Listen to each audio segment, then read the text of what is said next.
यहाँ पे हम लोग एक इन्वर्टर एयर कंडीशनर चेक कर रहे हैं। ये इसकी पीसीबी है और पीसीबी में हमको ये दो लाइट्स दिख रही हैं।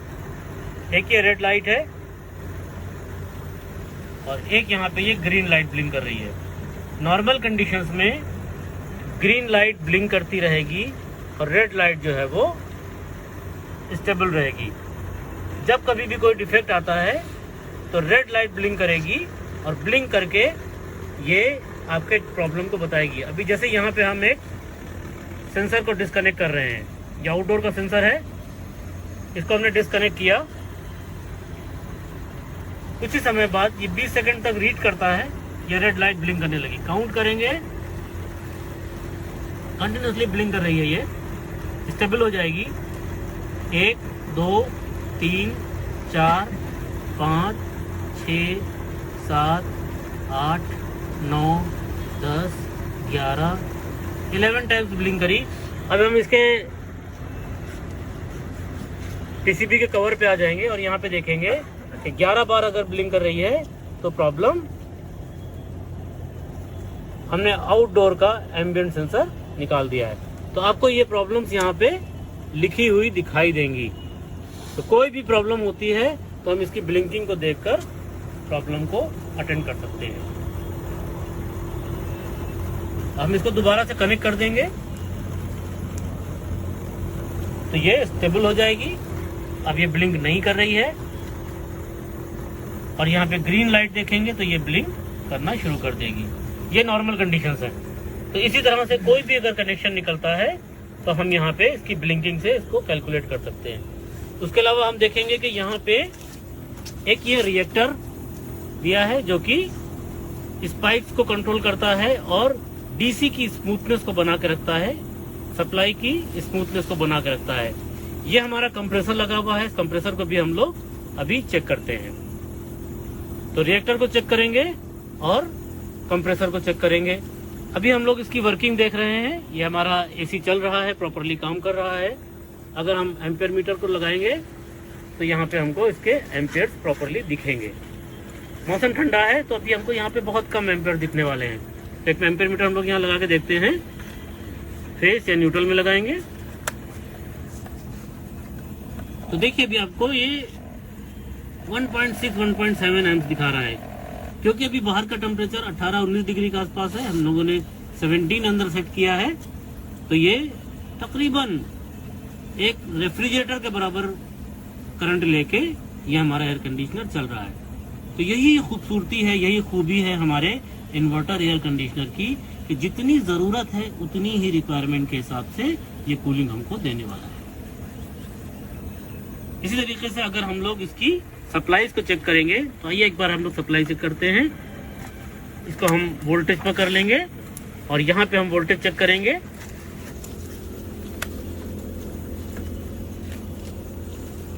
ये फेस और न्यूट्रल चेक कर रहे हैं तो जो भी सप्लाई फेस न्यूट्रल आ रही है वो आपको यहाँ पे दिखेगी। फेस के साथ में अगर हम कम्युनिकेशन वायर को चेक करेंगे तो आपको वही सप्लाई जो फेस न्यूट्रल में दिख रही थी वही कम्युनिकेशन वायर में दिखेगी। न्यूट्रल के साथ अगर हम कम्युनिकेशन वायर को चेक करते हैं और इसको डीसी पे कर देते हैं, मीटर को हम अपने डीसी पे कर देंगे तो अब आपको ये वेरिएबल सप्लाई यहाँ पे दिखने वाली है। 6-7 वोल्ट से लेके और 20 वोल्ट डीसी सप्लाई मिल रही है और हम लोग कहाँ पे चेक कर रहे हैं, न्यूट्रल और सिग्नल वायर पे। तो दोस्तों इस तरह से हम लोग इसकी सप्लाईज को भी प्रॉपरली चेक कर सकते हैं। आइए हम लोग देखते हैं कंप्रेसर कैसे चेक करेंगे। जी अब हम लोग ये इन्वर्टर के कंप्रेसर को चेक करने जा रहे हैं।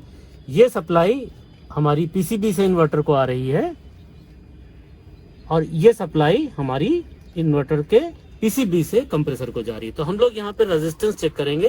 ये हमारा मीटर, अभी हमने ओम्स के ऊपर रेजिस्टेंस लगा रखा है। हम अगर यहाँ पे रेजिस्टेंस देखते हैं तो आपको रनिंग, स्टार्टिंग, कॉमन जैसी चीज यहाँ नहीं है। यहाँ पे 3 सप्लाईज जा रही हैं। हमारे पुराने कंप्रेसर में ये रनिंग, स्टार्टिंग, कॉमन होता था, लेकिन यहाँ पे तीनों की सप्लाई सेम है। तो हम यहाँ पे पहले चेक करते हैं। 2.6 2.7 ओम्स दिखा रहा है। दूसरी सप्लाई चेक करते हैं, सेम दिखाएगी, ये भी 2.7 दिखाता है। इन 2 पॉइंट्स को देखेंगे तो ये भी 2.7 दिखाता है। तो ये हम एक इन्वर्टर कंप्रेसर में चेक कर सकते हैं। ये जो इसके अंदर की वाइंडिंग है, जो कॉइल्स अंदर, उसका रेजिस्टेंस है।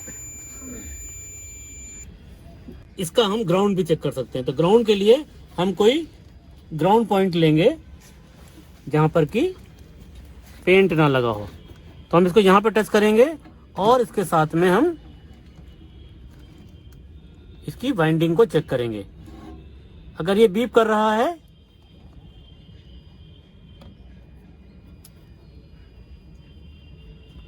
तो ये ग्राउंड हो गया। तो ये कंप्रेसर हमारा बिल्कुल ठीक है।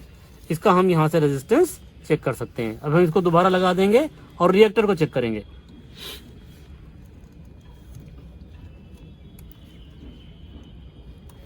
ये हमारा रिएक्टर लगा है।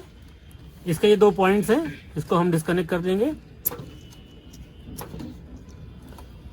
ये रिएक्टर हमारा नॉर्मली 1 या 1 ओम से कम का रेजिस्टेंस होता है। तो यहां पे हम देखेंगे